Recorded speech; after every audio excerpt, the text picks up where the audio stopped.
حضرت سہل تستری رحمت اللہ علیہ بہت بڑے اللہ والے گزرے ہیں. ان کا پڑوس غیر مسلم تھا. حضرت کا گھر نیچے تھا، غیر مسلم کا گھر اوپر تھا. غیر مسلم بھائی جس گھر میں تھا اس کے جو باتھ روم تھی وہاں ایک سوراخ تھا جہاں سے گندگی حضرت کے گھر میں پڑتی تھی.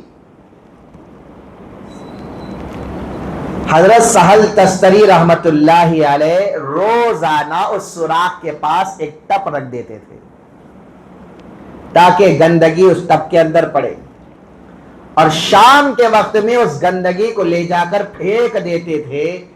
اور یہ جو عمل حضرت کا تھا اس کی خبر اپنے گھر والوں تک کو نہیں ہوئی. ایک وقت حضرت بیمار ہو گئے، بستر پر ہیں، اپنے پڑوس کو بلا بھیجا. جب وہ غیر مسلم بھائی آیا تو حضرت سہل تستری رحمت اللہ علیہ نے کہا کہ بھائی، معذرت خواہانہ انداز میں حضرت نے کہا کہ دیکھو، آج تک میں نے تمہارے گھر سے جو گندگی گر رہی تھی اس گندگی کو کسی کو بتائے بغیر میں نے دور جا کر پھینکاتا تھا.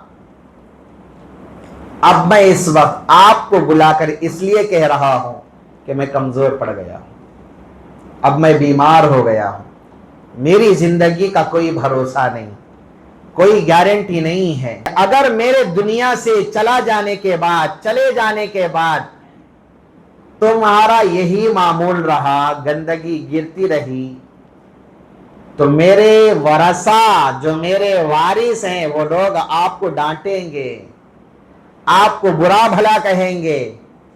اس لیے میں یہ چاہتا ہوں کہ آپ اس کو درست کر لیں.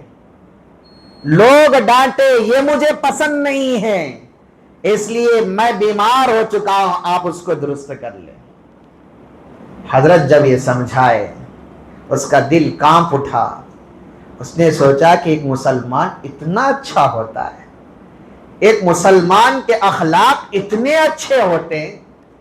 حضرت سے پوچھا کہ اتنے دن تک آپ نے مجھے بتایا کیوں نہیں، اور آپ صبر کر کے اس مشقت کو اٹھا کر اور اس طرح کا معاملہ آپ نے میرے ساتھ کیا ہے.